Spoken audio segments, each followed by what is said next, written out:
Today a lot of people have a very limited cinema experience. Like when you talk about your favorite films, they give you mostly films from the last 20 or 25 years. But there's a lot of great films, foundational parts of our culture, our pop culture, and a lot of films today are just copies of old films or retreads of them in some way, shape, or form. And there's a lot of stuff people haven't seen you should see.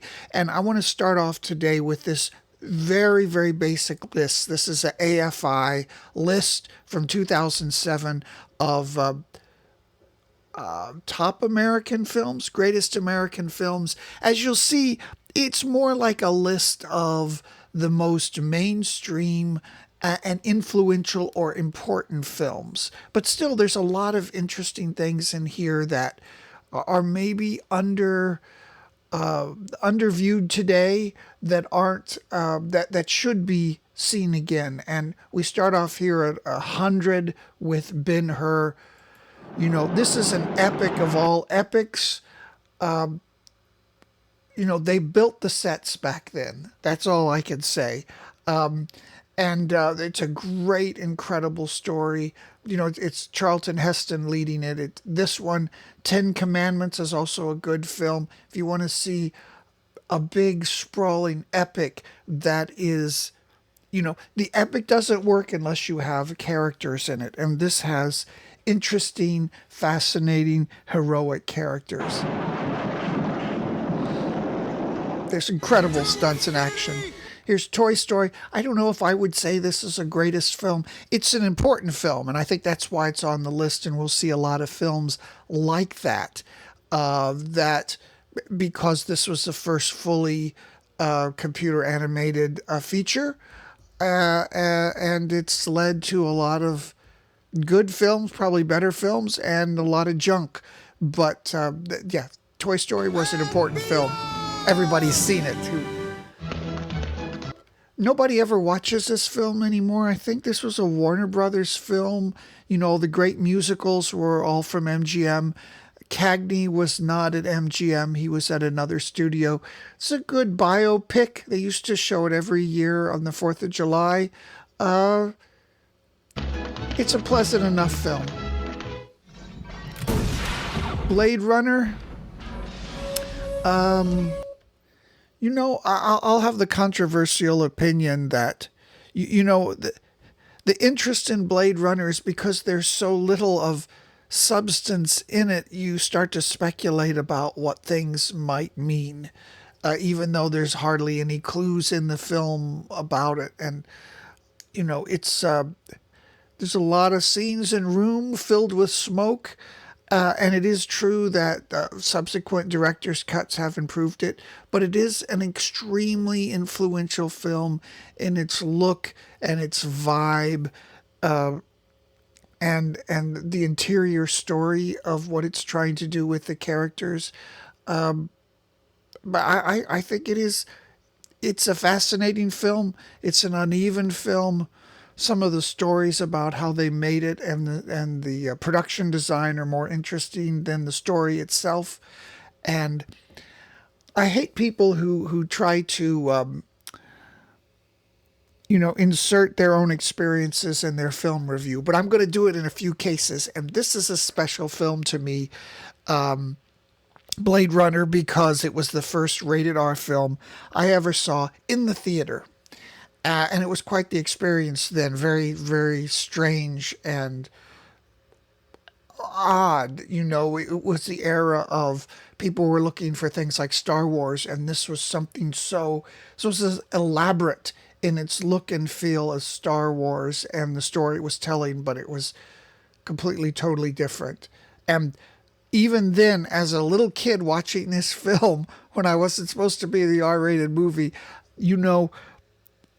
everybody was saying, what's up with that weird Harrison Ford voiceover, which most people believe he did on purpose and sabotaged that film noir voiceover. God, what's happening? Do the Right Thing. What an amazing film. I I always said about this film in particular, I don't know much about black people, but I know about white people because I am one. And what I could say about Spike Lee, I assume he knows what he's doing when he's writing black people, but he really understands white people, and all of the observations in this film about race relations and how white people think. I thought, wow, that's so good. It's so accurate. You the man. No, you the man. No, you the man. No, you the man. You ain't got no schools. This is a Bogdanovich film. At the time, I think it was touted as like the new greatest film of all time, greater than Citizen Kane either, and it could have been. When you watch it, it's spectacular the way it is filmed, and it's supported by incredible performances. And Cloris Leachman won the Academy Award for her performance in this, like an incredibly intense performance. And this is just one of the beautiful black and white films. It's a beautiful black and white film of the modern era. It's really a black and silver, and you see how it's an amazing rumination on the small town.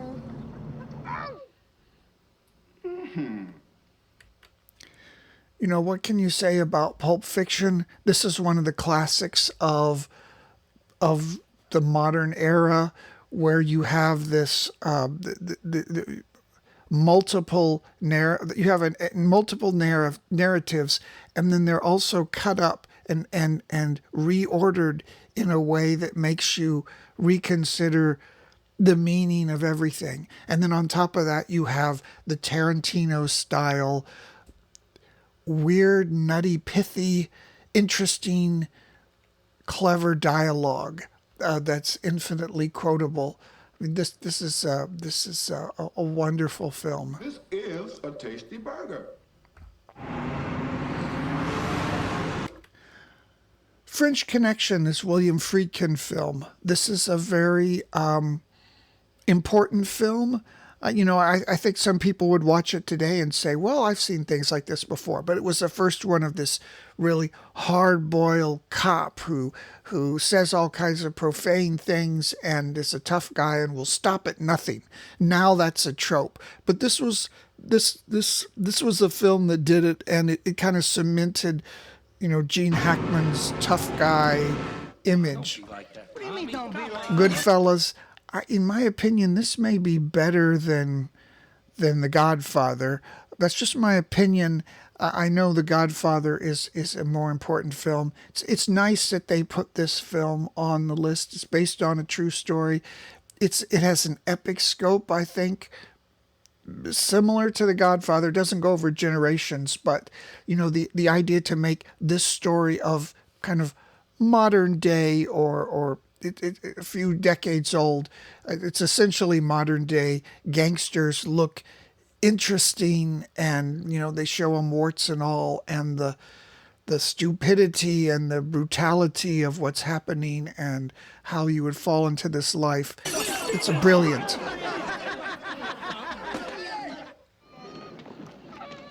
Sophie's Choice. This was a super important film throughout the 80s. This incredible performance where people are suddenly realizing how good Meryl Streep is. Has some wonderful moments in it. It's a fine film. This is again they put on some of them on this list are, I think, there just to show that there's different genres. They're not overlooking some of the genres. This is a Fred Astaire Ginger Roger film. I always thought there's a lot of them. They're all sort of the same, and all wonderful and beautiful. We have black and silver photography again.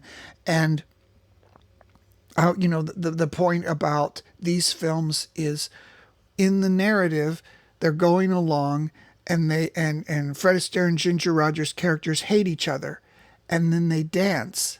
And at the end of the dance, they love each other. So the dance is not just a musical number stuck into the film. It is part of the narrative and the progression of the characters throughout the story. That's an interesting way to use music as opposed to just sticking a song in there with a montage. Sixth Sense, that was a movie that was big in its time. I think a lot of people would look at this and say there's been a lot of other top-notch creative suspense horror-ish type of films since then, but it was important at the time, and I saw it recently. It still holds up. It's you don't have to be too complicated in your story, and this just has that one twist and some wonderfully conceived creepy moments, and it works. It's great. I see dead people. Oh, David, let me show you. Bringing Up Baby, this is something we study in film school. You know, it's a famous screwball comedy. I know the famous thing the professors would always say is some audiences will see this film and laugh uproariously at it, and others will kind of sit blank-faced and not get it at all. There's a certain way the characters are acting and performing here that I think is wonderful, and I've been to screenings where people just are almost rolling in the aisles. But this is a definite one to see. It's a style of screwball comedy. You could probably point out several others that are just as good from this genre, but this is a fun watch. Oh, don't do that, Susan. Don't go near the door. No, but Oh, dear. Was Bonnie not guilty? One. I don't know whether this is one of the greatest ones, but it's one of the most enjoyable ones. It's from a play. There's the 12 guys in the jury who are sitting around, and I think the notable part of this is beyond the writing. All the people in it are super famous, real manly men of their era, actors. And each of them has their moment to have their character moment in the movie, and this is a tremendous ensemble cast led by Henry Fonda.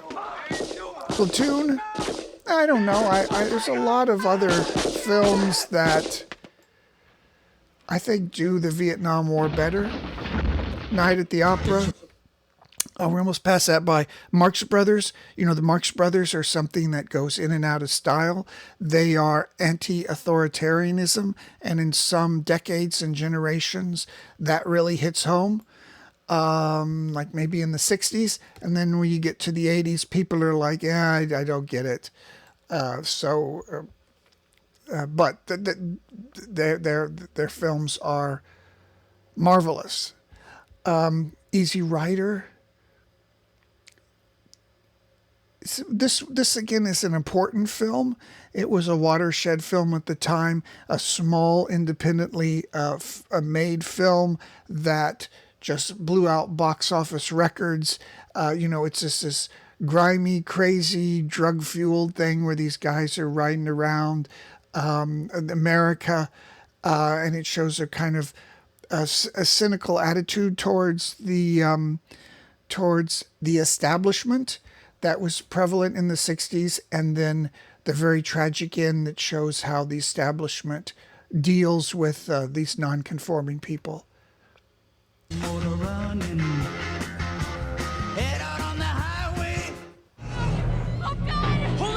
Titanic. I think Titanic holds up. It would, like, along with Jurassic Park years earlier, it was one of the first films where you said, all of this is CGI. It's essentially animated stuff, but realistic. And in the case of Jurassic Park, in the case of Titanic, you say, you're not thinking of the CGI, you're thinking of the human toll, of the reality of the situation. And it shows how marvelously that CGI can be integrated into a story to support a big epic story. Now, since '97 when Titanic came out, I think that's when it was, to now, how many CGI films that have you seen that all you think about is, oh yeah, there's a lot of CGI. This is all animated.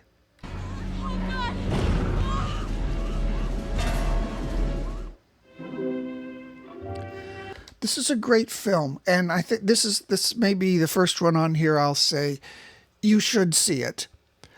This is a silent film. It was a co-winner of Best Picture, the first Best Picture with Wings, and then later they said, "Oh, no, we're going to only have one Best Picture," and it wasn't Sunrise, it was Wings. So Sunrise is it's a romance story, but they have all these process shots where they put another person's face hovering over in the background, or as you'll see in this little clip here, they're kissing, but then there's another shot of a street in the background. So they have this pastiche of images to tell the story in completely visual terms, since it is a silent film. And I think anybody who's interested in the visual arts, if you're making a graphic novel, or if you're making a film or of any kind, those things are essentially visual. You don't put too many words in it. And when you see these great silent films that they're packing so much visual stuff into it, there's something you should see, and I'm sure it's on YouTube somewhere. Sunrise. It's a Murnau film. Spartacus, excellent film. I don't have really a lot of thoughts about it. I like that era of the 50s with those kind of sword and sandals picks. Apartment is a Billy Wilder film. I believe it's from a play. It's got a great performance a villainous performance by Fred McMurray in it. Tremendous movie. If you're struggling, if you're writing something and you just want some inspiration about, I want to write a story about people. This is an interesting story about people and conflicted feelings and that sort of thing. I think it won Best Picture. You stayed in bed this morning. You should have stayed in bed last night. Wild Bunch. It's another one I remember studying in film school. It was very influential. This is a Peckinpah film. It's sort of a bridge between the more classic Westerns that are idealistic to the modern 70s, where everything is horribly brutal and cynical. And, there's this, Peckinpah's famous for, the slow motion filming of gushing blood and just horrifying kind of non-heroic portrayals of violence. We have Modern Times, a Chaplin film. I wonder if I should have edited out that lady being shot, but I did it for Bonnie and Clyde later. But okay, here we have Modern Times. We got Chaplin. This is another beautiful film to me. I don't know why. I always go to the black and silver, instead of black and white. This is filled with elaborate gags, with machinery, and of course it's a sort of a rumination on Chaplin's feelings, or just the idea of a man in the cogs of modern machinery. Bernstein, are you sure on this story? Absolutely. Yeah, this is crazy quaint, and I remember even watching it in the 80s, and it was already quaint then. It's a fascinating story, wonderfully acted, about the agony that these reporters are going through to try to make sure they got their sources right, that they're not just writing claims by people as vis-a-vis the Watergate scandal. Even by the 80s, everything they wrote about the executive branch and politics in general, the media was just sort of like, rumors say that, or there's unverified claims. But I guess back in the 70s, they really worked very hard to make sure that they had the sources for what they were going to report, and that they were not just spinning the news. Absolutely. Woodward, I'm sure. I'm not.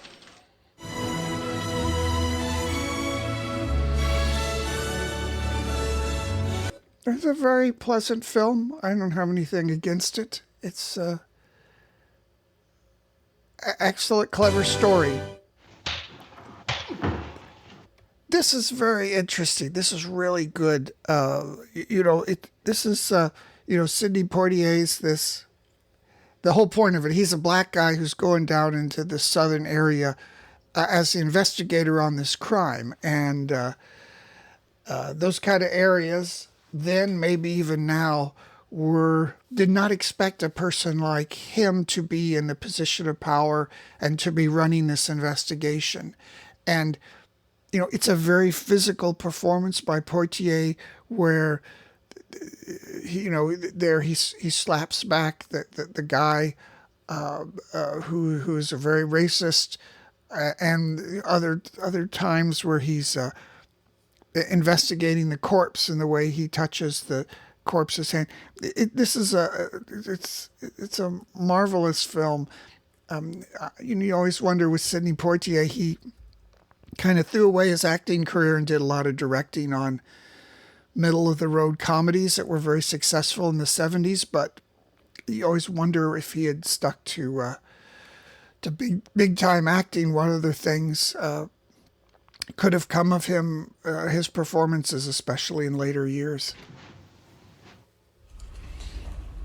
I think this is a modern day classic. It's an all-time great, from the way it's filmed, the kind of claustrophobic feeling in the high tension sections where you're going down into the dungeon of the killer or into this high security prison place, and you just take something that could have been maybe a potboiler semi-horror film, and you put a Jodie Foster and Anthony Hopkins in the role, and you get some all-time great character stuff, and it's ultimately about, well, one of the threads of it is about, women, and you watch how Jodie Foster's character, she has to try a little harder, and she's a little bit disrespected by the men that just because of who she is, and then she's investigating these murders where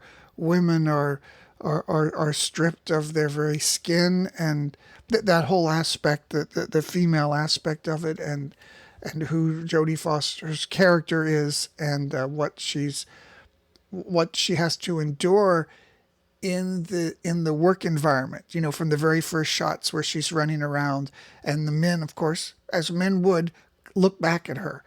But how all of those things put a layer of difficulty and unease in women that are reflected ultimately by the cruelty of these killers and what they do to women. Closer. I never got this film. It just has a lot of star power in it. When I was a little kid, this was the biggest film in the world. But I don't know. I don't know what to say about it. This is a film everybody's seen and everyone loves. I kind of like it. It's okay. I don't like all these Stephen King adapted films. It's got some weird stuff in it. It's just mainly a lot of plot. I don't really. It's all right. It's one of the all-time great depictions of war, and beyond that, beyond this ultra brutal, realistic depictions of war, it's just in some aspect a kind of a rollicking, adventurous war story with the guys moving into the active area to retrieve Private Ryan. Leave it to Spielberg. He can try his hand at about any genre, and you come up with something just tremendous, like this. This is it's another film that they cut away from the horrible rape scene, and it's a Kubrick film, so it has a certain mannered, a visual style and pacing that forces you to watch and consider what you're watching. Some of that subject matter in that film is almost a little bit beyond me, but I appreciate the artistry in how he does it. You cannot believe. This is one of the all-time great comedies. I'm glad it's on here. I don't know if a lot of people watch it anymore. I don't know if it would have the impact with the younger audience that it did at the time, but it's a great comedy. Sidney Pollack made some great films. Believe the night I have had tonight. I think I could. And then some awful ones like Out of Africa. See you in hell, William. Unforgiven. One of the all-time great Westerns, and it's a modern-day Western. And to me, modern day goes back to the 80s. But I'm not a Western person, and I didn't have a lot of expectations when I saw this, and I did see it when it came out in the theater. But, the idea of taking the heroism and the good guy deeds of the Western and putting them in a realistic setting, like what it's really like to kill someone, to take their life. This is a brilliant film, and even if you're not a Western type person, this is a good film to watch. It snapped. Finally, not me, it, the whole... This is very enjoyable. If you are into like almost to the level of camp where you have two real life romantic partners, Burton and Elizabeth Taylor, just going at it with some of the snappiest, cruelest dialogue possible. I think it's an Albee written play originally, and arrangement. it's a lot of fun if you like this. This is one of the great movies of all time. Wonderfully paced, little action segments. Again, if you're I was doing all these layouts for graphic novels, and you start to see the pacing in these kind of films, Spielberg films, the length, the segment, the way the shots are, the way the shots are filmed. This is just a master class in how to pace a film and to film action.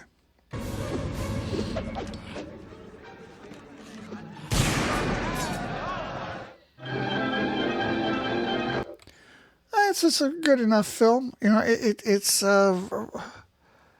considered one of the greats. I think there's a lot of films better for Bogart and Hepburn, but it's fine. You can just hear the kind of music from that's the kind of era this film came from. I'm as mad as hell, and I'm not gonna... This is always worth a watch. This is a Paddy Chayefsky speech, a script. And, it's about the guy who goes crazy on air, but because of the way the modern world is, and the network cynically decides to exploit him for their own good. Faye Dunaway won her Academy Award for this. And, it's something that is, and everyone says this, it is more... important a film with a message that rings more true every year, considering how the cynicism of the media and the whole world that we live in. Take this anymore! Now, this is a stunning film. Liza Minnelli won her Academy Award for this. With Bob Fosse. American Graffiti. Wonderful cast, great story. George Lucas directed. Makes you wonder if he wasn't overwhelmed with the Star Wars machine. What kind of other types of films could he have made or grown to be able to make? That's I think what you would think when you watch American Graffiti. This is Preston Sturges. All of his films are great. This is just one really good one. as a collection, often sometimes with subject matter that's a tad racy for the time, but his comedies are stupendous. I'm just trying. There's the other one where the guy comes home from the war, and he pretends, or some guy pretends he's a war hero, and it gets out of hand. There's some stupendous. The Preston Sturges films are great. Okay, this is Duck Soup, another Marx Brothers one. This is one that is referenced in Hannah and Her Sisters. I think this is the Hail Fredonia, and this is another. This is anti-establishment, anti-government, looking at the absurdity of the establishment again. So, again, at certain times of periods when anti-establishment feeling peaks, these become very important films again, like in the 60s. Yeah, I'm like most people with Nashville. I like Robert Altman, but Nashville seems like a very long and mannered film to me. Gold Rush, another great Chaplin film. Again, the reason to watch some of these silent films is that if you're in any kind of visual medium, silent films taught people to tell their story through images, not just more and more and more words.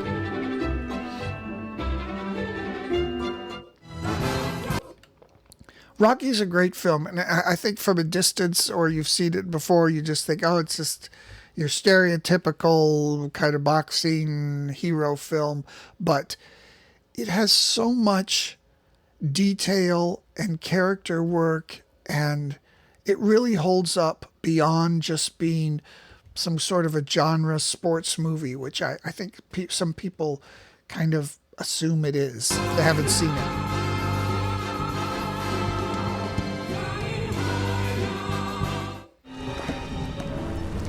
Jaws, all-time great thriller. North by Northwest. It's a Hitchcock, one of several on this list. Incredible action sequences. You know, in this there's a sense of visual spectacle.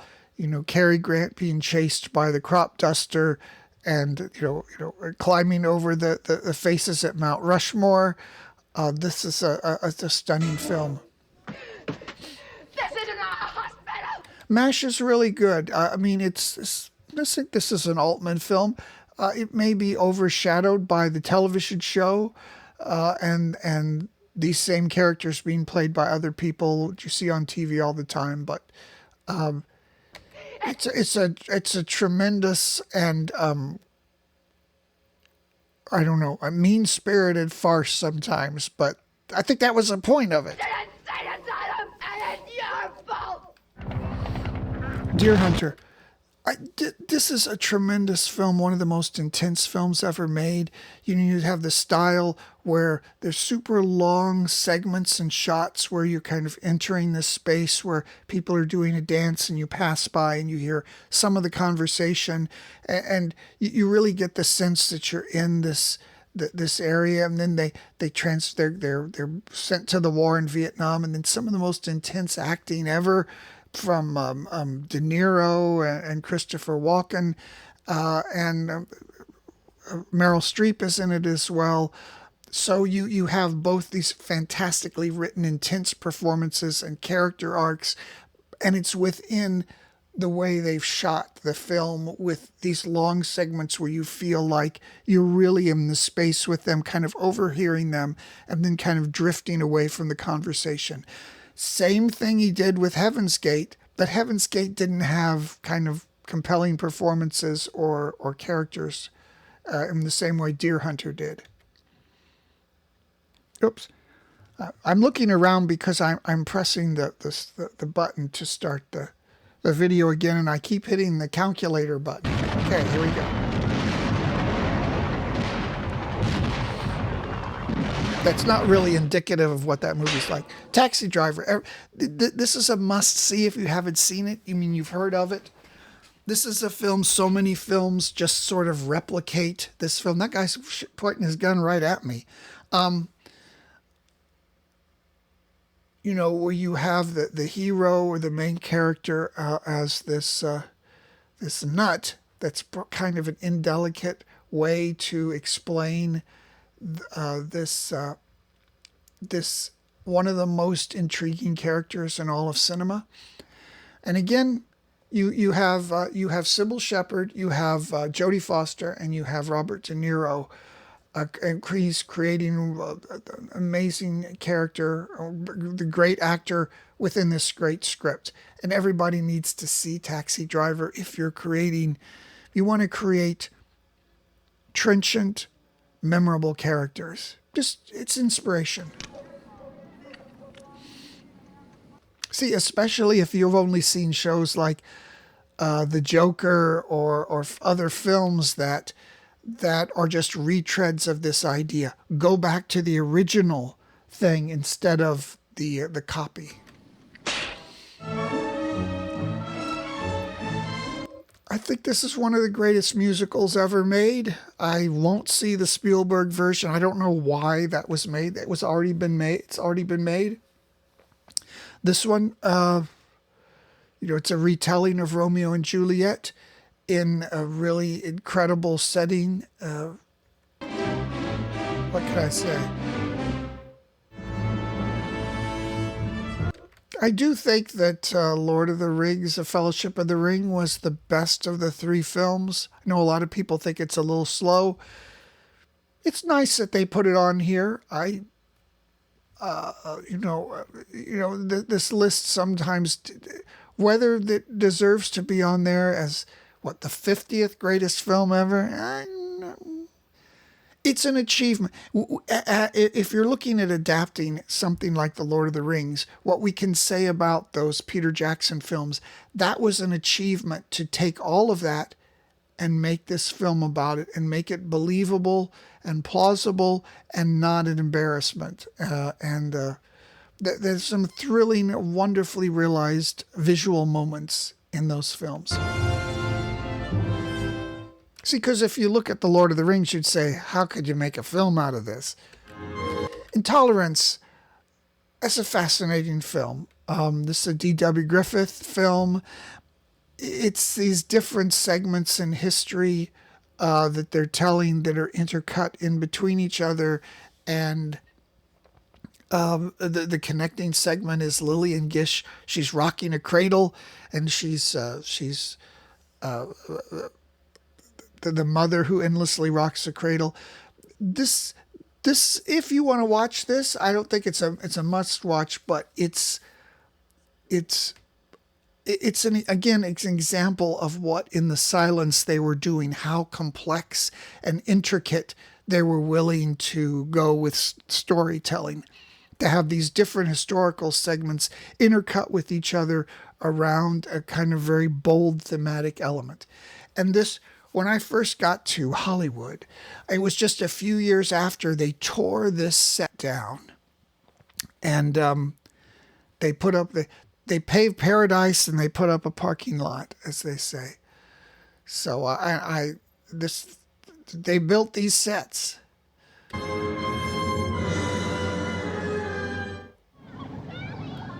Okay, another great one, Rear Window. In the day, all of Hitchcock's films had a kind of a gimmick or a hook. And in his time, he was mostly considered, a thriller director, maybe a gimmicky director. And it was only until later times, as I said, the Truffaut Hitchcock book, that he was begun to be seen as an all-time great director. And the hook or the gimmick of this is that James Stewart, they built this courtyard with apartment buildings around the outside. And so James Stewart, he's recovering from a broken leg, and he can see down into the windows of all of these apartments and starts to follow them. And, it's not CGI, it's all real. They built this, and it's a spectacular and fascinating, super suspenseful film as James Stewart thinks he sees a mystery. Hey, Stella! Yeah, so Streetcar Named Desire, great. Anything by Tennessee Williams, I really like, and I think it's worthwhile. It's about broken, lonely people. This last segment where he screams up at the end is not in the play, but it's in the movie because the movie people wanted a kind of a happy ending where Blanche doesn't stay in her position of being abused and runs off. But it created this all-time great moment where Marlon Brando's character Stanley Kowalski is yelling Stella, but it's excellent play of human emotions and loneliness. A lot of great quotable lines you probably heard before. You can go back to the source and watch this. I've always depended on the kindness of strangers. This is really good, and it holds up for a film from I think the early 30s, romantic comedy, Clark Gable and Claudette Colbert. What's Shane's famous Western. Everyone loves it. It's always referred to. The little kid yelling Shane, Shane at the end. It's really good. It's beautifully shot. It's fine. Just Damon and Pythias. No, Grant and Lee. All-time great film. It's from a play. Great interplay. You have James Stewart, Cary Grant, Katharine Hepburn. Kind of upper class people trouble, but outstanding. If you haven't seen it, yeah, you should see it. Everybody's talking at me. This is a great character study film. It was rated X at the time. It won Best Picture. Today I don't think it would be seen as that controversial, and it's an excellent film. But more than that, it's an important film because it was a different kind of film that showed super gritty characters in a super gritty environment trying to make their way, and it was portrayed by a new breed of actor. It was Dustin Hoffman, and here we have John Voight, who were I don't know if we call them modern-y method actors or what, but this was part of a new Hollywood or new anti-Hollywood style an auteur films that dominated most of the 70s, at least the early 70s. And this kind of subject matter, this hustler who's going to New York, and, it's not cinema that's showing you the thrilling, glamorous side of life or people who are triumphing. It's showing you people who are on a downward spiral, a downward slope.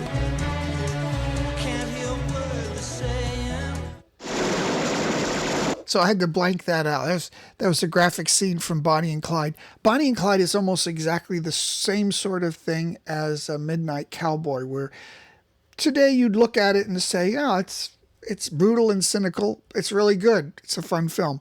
But it was important and groundbreaking at the time because it was a new kind of film that was very brutal and cynical and kind of seen as an anti-Hollywood or new Hollywood film. And a lot of film critics kind of objected to it on those grounds.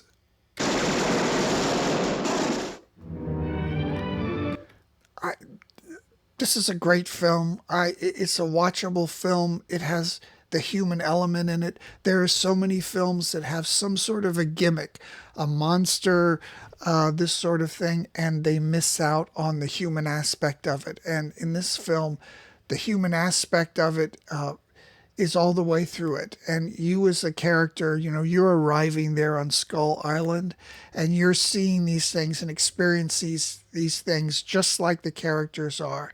It's a wonderful, watchable film. I know in the 90s they finally restored some of the gorier parts, so I assume everybody has seen this. but it is definitely one to see.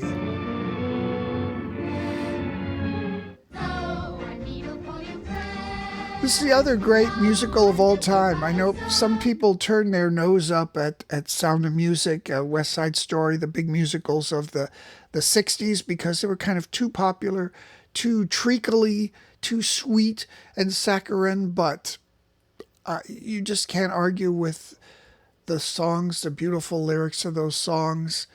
That's poetry, and the story that they're telling. It's really the high point and the triumph of the Hollywood musical. And immediately after Sound of Music, the musical went down the drain, and we quickly turned over to films like Midnight Cowboy and Bonnie and Clyde. So we have Dr. Strangelove, another Kubrick film on the list. This is one you can endlessly pick apart and think about the meaning of, there was a character named Mandrake, and the guy talking about someone stealing his bodily essence. There's some kind of connection they're trying to make between hyper masculinity or toxic masculinity and this urge to war.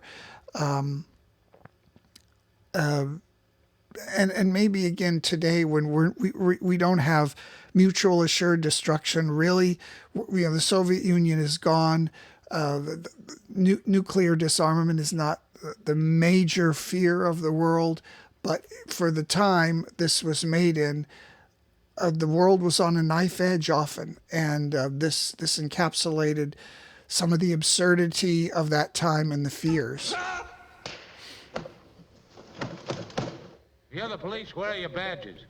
One of the great Humphrey Bogart films, he slowly goes crazy from greed, Treasure Sierra Madre. And you hear this phrase all the time, badges, we don't need no stinking badges. Well, I think that's paraphrased, or it comes directly from this film. But this is a great classic. Badges? We ain't got no badges. This is one of the best films of all time as far as I'm concerned. I don't think it's watched or regarded at all anymore. The cinematographer is Greg Tolan, who is the same guy who did Citizen Kane. And you have all of these kind of shots, interestingly framed shots, deep focus shots, but then it's an incredible human story. This came out after World War II, and it's about how difficult it is as a returning soldier to integrate back into society, to be accepted back into society, to sometimes humble yourself in society again after you've done such titanic, epic, godlike things that have destroyed you mentally, and you come back and you just some Joe who has to knuckle under. This is I think you don't want to die before you see this film. It's very good.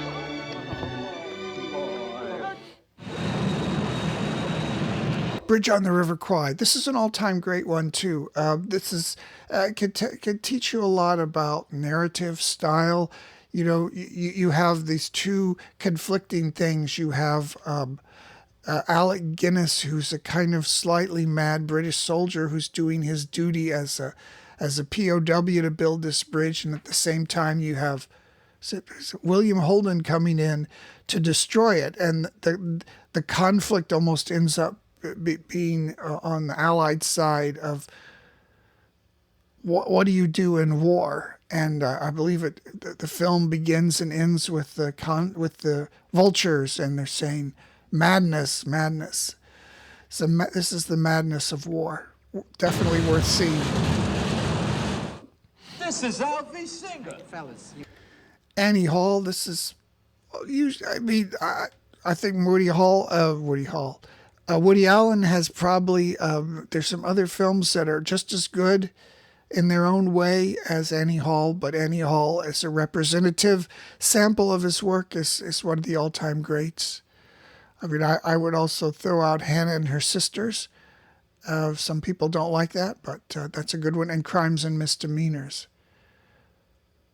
And for a modern day one, this is a slightly more slight, but it's also enjoyable, is Midnight in Paris.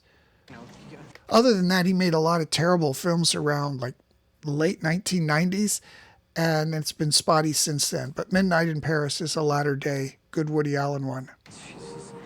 This guy's on television. Alvy Singer, right? Yeah, this is another one put on the list, maybe because you just wanted to have one of the Disney films on there. This was the first one. I don't think it's the best Disney animated film, but it's probably one of the most important films in that it was a commercially successful feature that was animated. It showed it could be done. I think the best Disney film, and I think most people would agree, is Pinocchio. That is the deepest, the darkest, the most interesting film. And it's a kind of film. Up until just recent years, we told the truth to kids and we treated them almost like adults. And there's a lot of wild, scary, dark stuff in Pinocchio.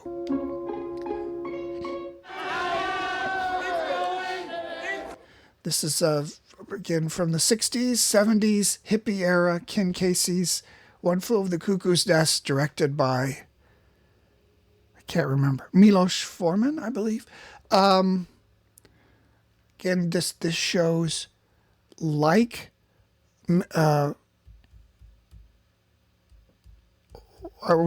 the one, the motorcycle, Jack Nicholson. I've had too many words go through my mind today, but this has the cynical kind of thing where people are showing they're rebelling against authority in the establishment. And by the end, you see what can happen to such people. So it's a very 60s, 70s sort of message to the film.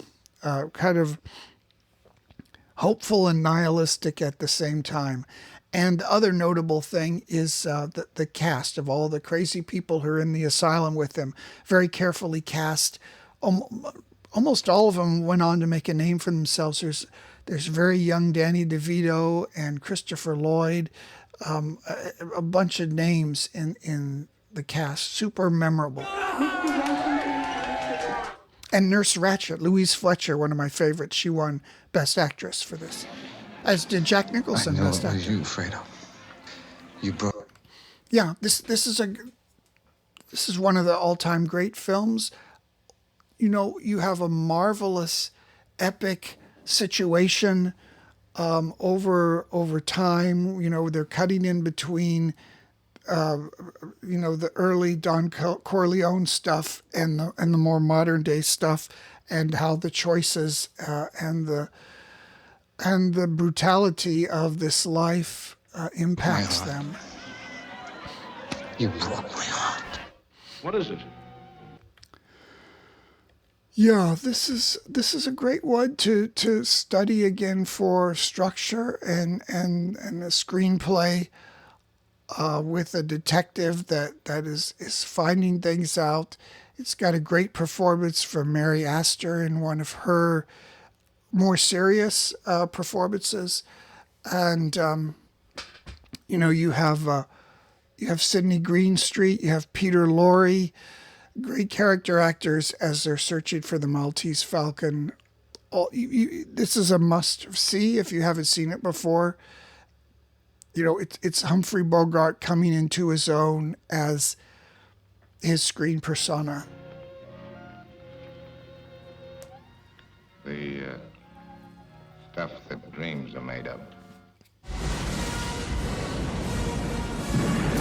Apocalypse Now, it's great. I need to put on record that if you watch any of the restorations or the added footage, that ruins it. There's reasons you don't put footage back into a film.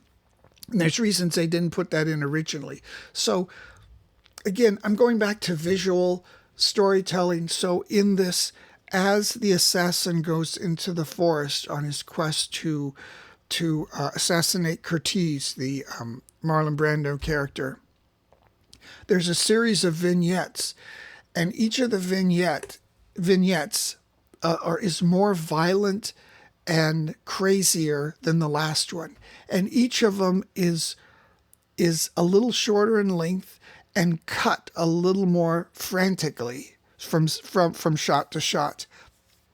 So there's a ratcheting up of anticipation until we finally get to Curtiz's camp. Now,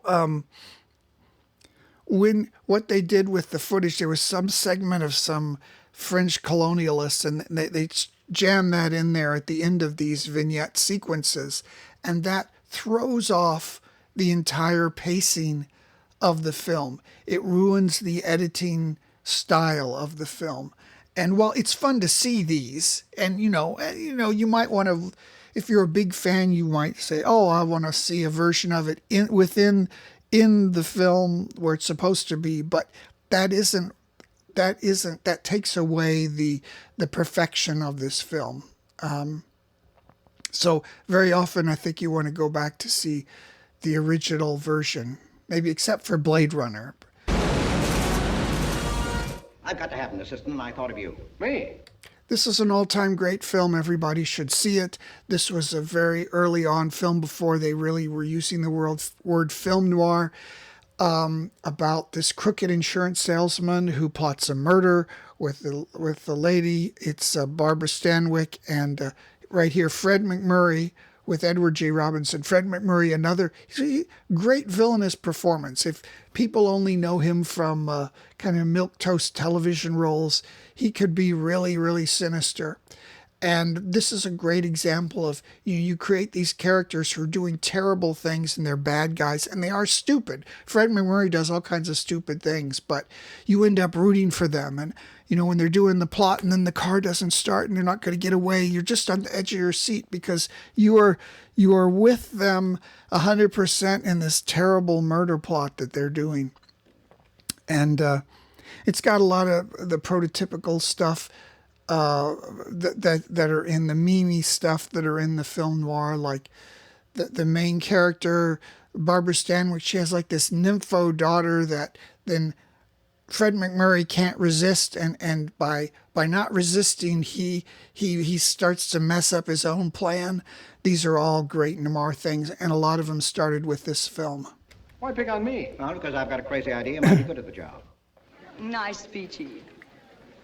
But I wouldn't worry too. This is peak Betty Davis, as she was always at her peak. An incredible story of cutthroat film You can people. always put that award where your heart ought to be. High Noon. One of the all-time great westerns. It's about the Gary Cooper. He comes in and he has his duty to do, and everybody abandons him.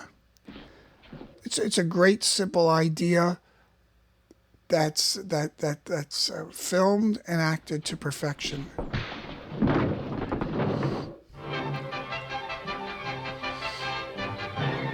Does seem like from a different era. This sort of film with where idealism in politics.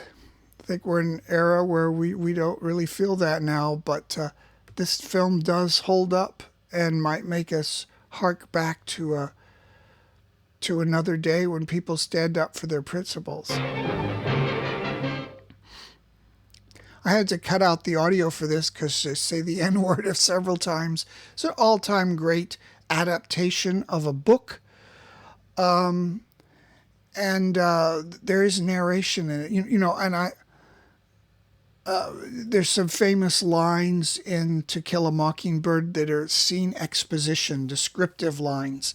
And the way they integrate this into the movie is they create, the voiceover where it's integrated into the little girl's dialogue about the scene. Certainly it's something of its time with some of its assumptions about what the black characters will do, but it's a towering performance by Gregory Peck. This is one of those films where you can watch it instead of reading the book in middle school or high school and then pass the test. It's an excellent adaptation. I think this is one of the all-time great films. This is a film that, in the style and the music and the way it's shot, does make you feel like something grand and important is happening and that you are a witness to it, and it's consequential.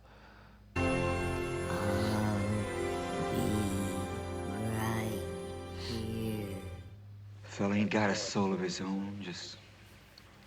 I think this is another Greg Toland cinematography film, Best Years of Our Lives, and then coming up, Citizen Kane. This is another great adaptation of a book, and visually it's stunning. Of a big soul. The one big soul that belongs to everybody. This has always been considered a great comedy. I'm not sure how younger people would think of it now. It has some pretty obvious, like, guys dressing up like women and being, fooling people that they are women. I suppose there's some suspension of disbelief. It has the famous sort of, for the time, racy line where Jack Lemmon is saying, finally pulls off his wig, and with this guy who thinks he's taking her away, he says, "I'm a lady," and then the guy says, "Well, nobody's perfect." Wanna guess?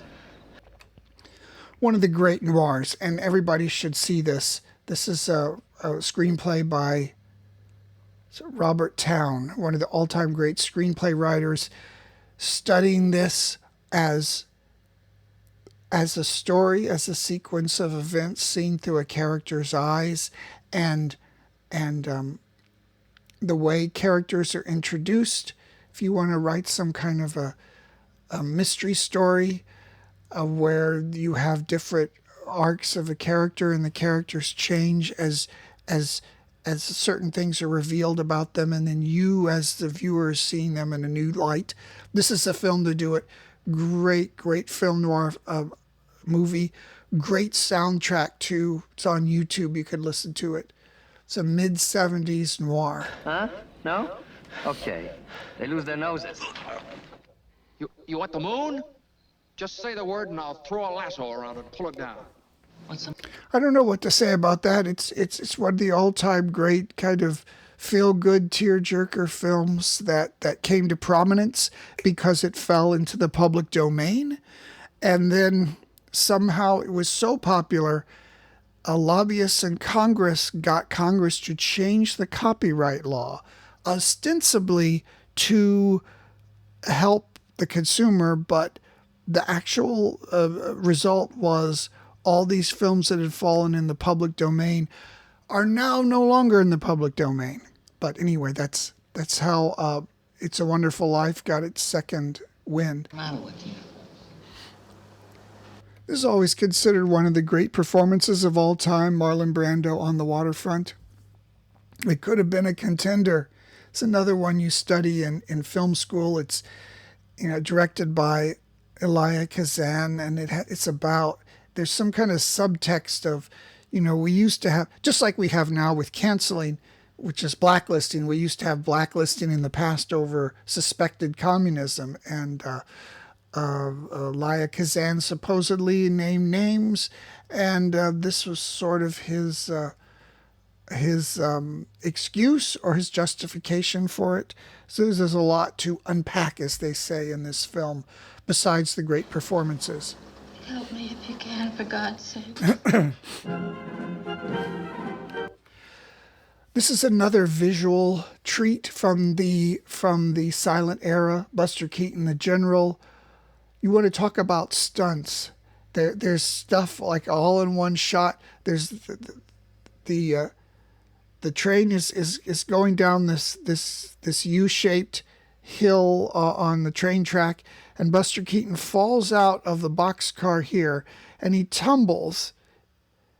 All in real time, in a real shot, and when the train comes down here, he tumbles back into the boxcar. And it's just filled with every kind of sight gag and visual trick you can use for this kind of this kind of movie. I think this is easily findable on YouTube as well. Mrs. Robinson, you're trying to seduce me. Here's another kind of a vanguard of the new era of films that came out of the 60s. So, in The Graduate, you have this young kid who's Dustin Hoffman, and he's, the whole concept, the whole idea is the establishment is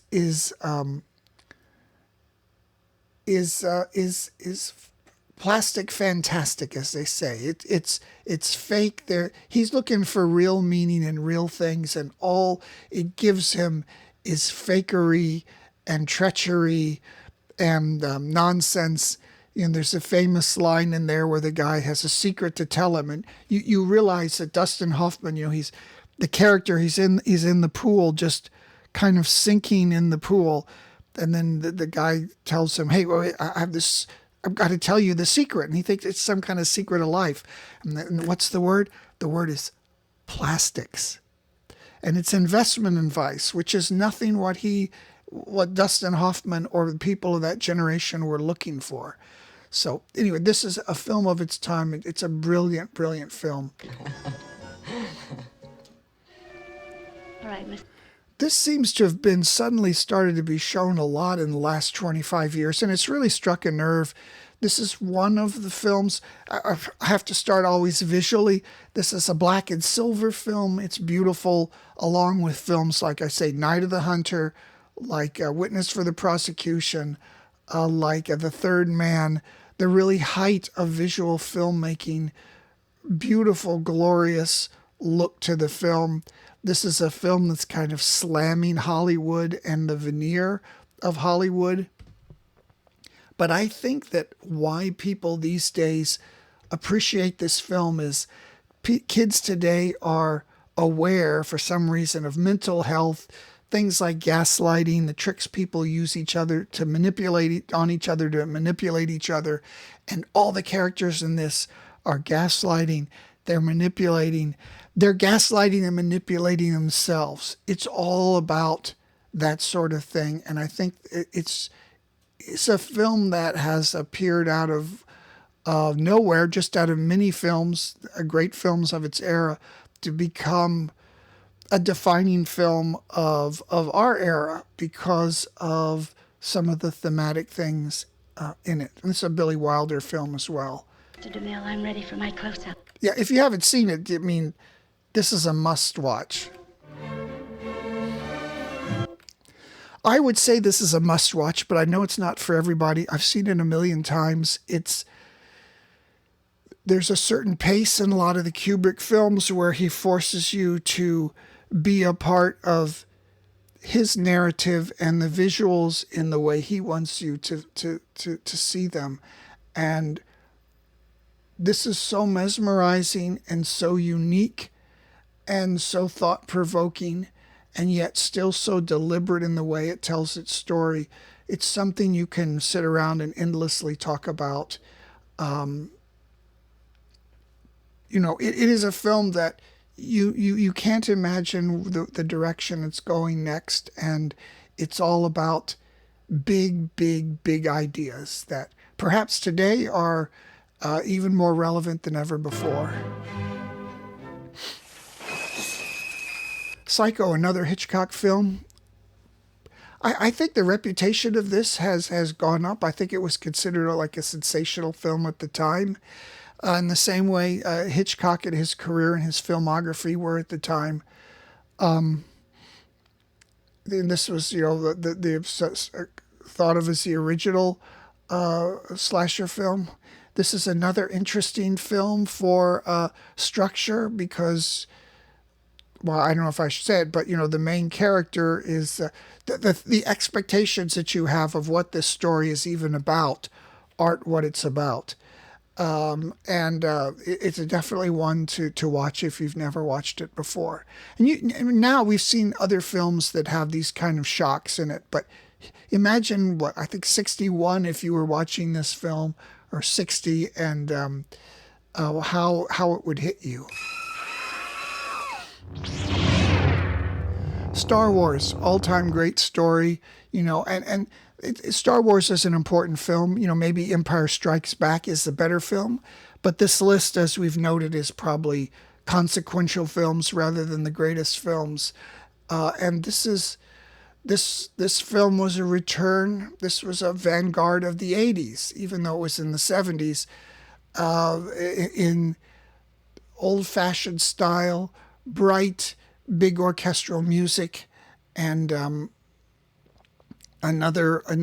beginning of the blockbuster era, along with Jaws a few years earlier. And it is a film, maybe like any other film, that is enduring. For whatever reason, this film, its characters live on. I've been waiting for you, Obi-Wan. We meet again at last. Yeah, I mean, there's a lot to be said that this may be the best Western of all time. And this is a must-see for everybody, whether you like Westerns or not. This has a really interesting, deep story in which the hero, they do a little subversion of John Wayne's hero character, that you realize he may not be the hero. And besides that, there's all these incredible visual elements, framing of people indoors at significant times, and the moral choices and assumptions that the cowboys and Westerners had concerning Indians or Native Americans. But this is a must watch.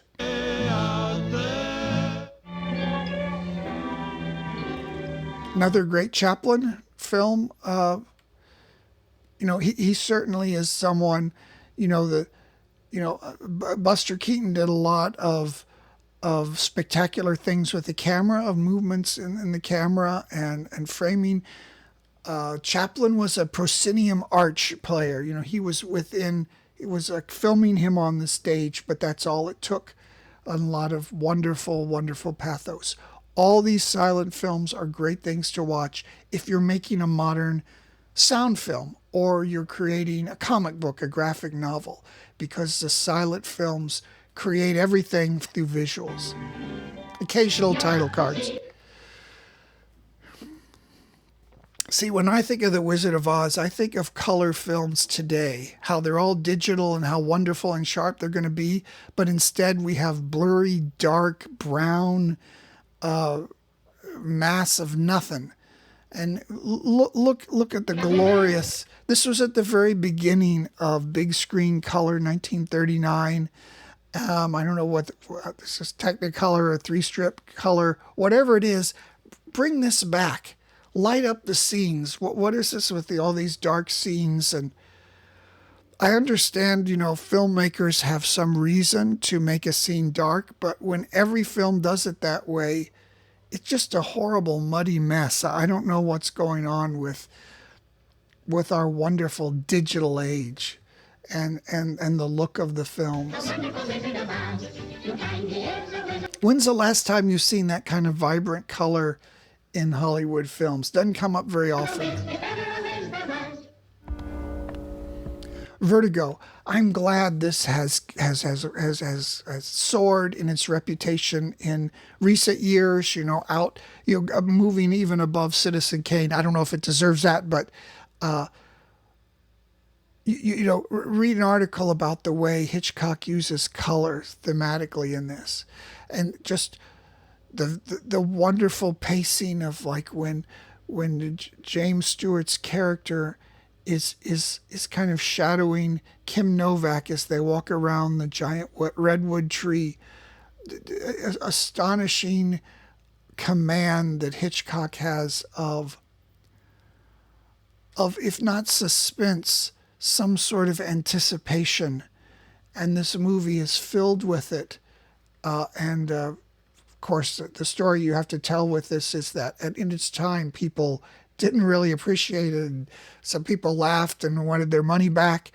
There are some weird things in it, but it was just so far ahead of its time. Schindler's List, tremendous, really good. It's one of those films, maybe because of the subject matter, it's just, there's so many sad things in the world. I've seen it a couple times, but I don't have a great desire to see it again. I think in some ways it comes alive at the very end when Schindler breaks down and says he could have done so much more. It has almost a documentary feel about it, but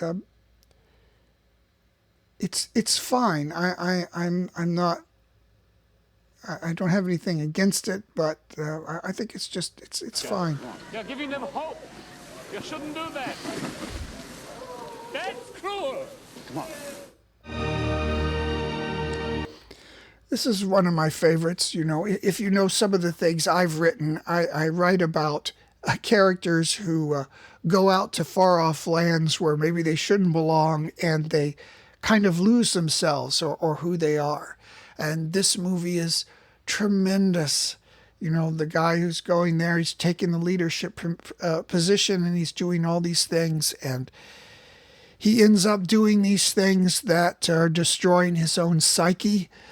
There's so many famous parts of this film. I love where Lawrence is going along the canal, and the guy yelling from the other side says, "Who are you?" And then he says, "I don't know." This is a must-see film as a character study of a person in an epic circumstance. Where shall I go? What shall I do? Gone with the Wind is great. This is an example of an epic film. What an epic film is, you first have this epic circumstance. So in Gone with the Wind, you have the Civil War. The Civil War is going to sweep away the civilization of the people who live there. We know that.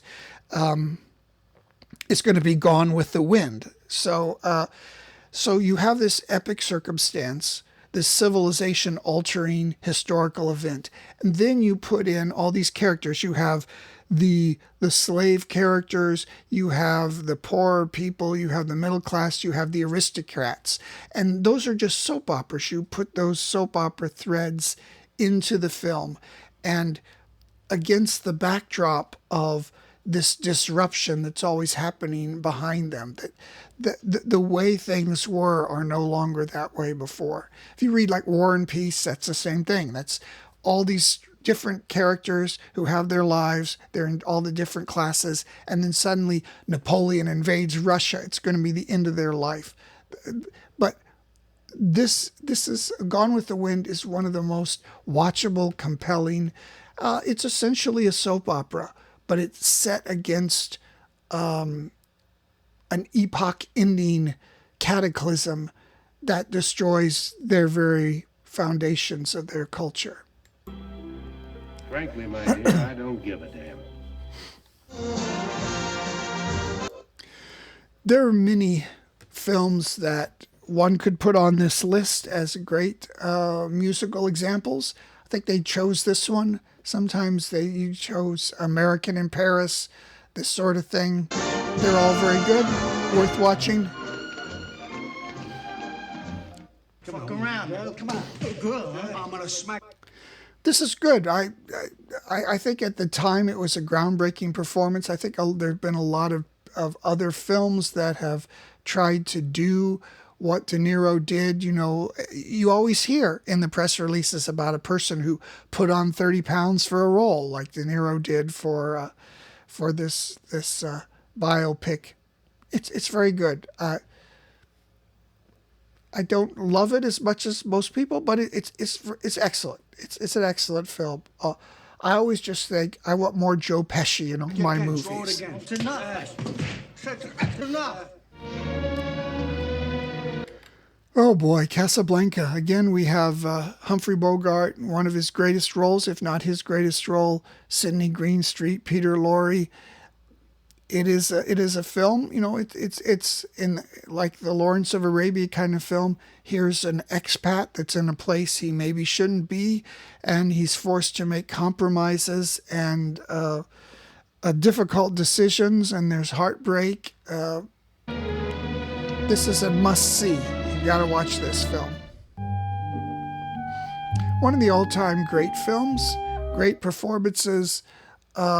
I think this film is notable. It kind of introduced popular culture to a lot of the gangster tropes. A lot of things come from this. So if I know people who like gangster films or mafia films or mob films, they've never seen The Godfather. That's crazy, because this is the template for almost everything that went after it. And the collection of actors that are assembled to do this are unparalleled. The visual style, the kind of, I don't know how you'd say it, kind of sepia-tone, the whites that are a little yellow. It's like watching through a time machine to another era. It isn't enough to tell us what a man did. Yeah, I'll have to do a whole video on this. Citizen Kane is a very unusual, unique film. It's a film that you interface with almost fully in an intellectual way. It's a story about this really rich guy. There's no real romance in it. The whole point of the film is that he's always remote from you. We can't quite find out who he is. And the whole film is this pastiche of different visuals and different visual styles. Who he was. Fantastic Greg Toland cinematography. Every scene has a kind of, either a documentary look or it's framed in a tremendous way. You have all of the shots where you're at a low angle and you see the ceiling. But on the story side, the point is there's a reporter. He's trying to find out who this guy really was who just died. This guy who had everything in the world, supposedly modeled after William Randolph Hearst, but maybe it could be a person like Elon Musk. Who's he? Why does he act like that? What kind of a person is he? And so, we know at the end here, everybody knows the spoiler of all these different styles of filmmaking, like some newsreel.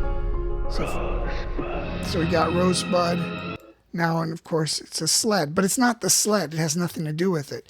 It's a symbol that tells us, this is in my opinion, that you can't really know a person, that at the end of this film, he is still a mystery. He started out all ambition to do the right thing, and through life, like we all do, he had to make compromises, and those compromises, they wreck us to a certain degree, as he was wrecked. And ultimately, the word he said on his deathbed that relates back to a childhood toy, who knows?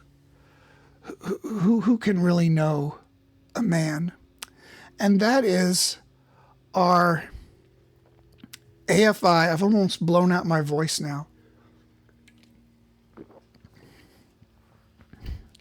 The AFI list from 2007, American films. If you have any comments about this, please comment. I'm trying to build a channel and trying to point out a few things. I think films that everybody should watch if you haven't watched them. These days it's easy enough to find these online, and they are the templates, the ground floor of a lot of things that the media is continually giving us, rebaked, warmed over versions of some of these films. So anyway, that's the list. Please like and subscribe. Thank you.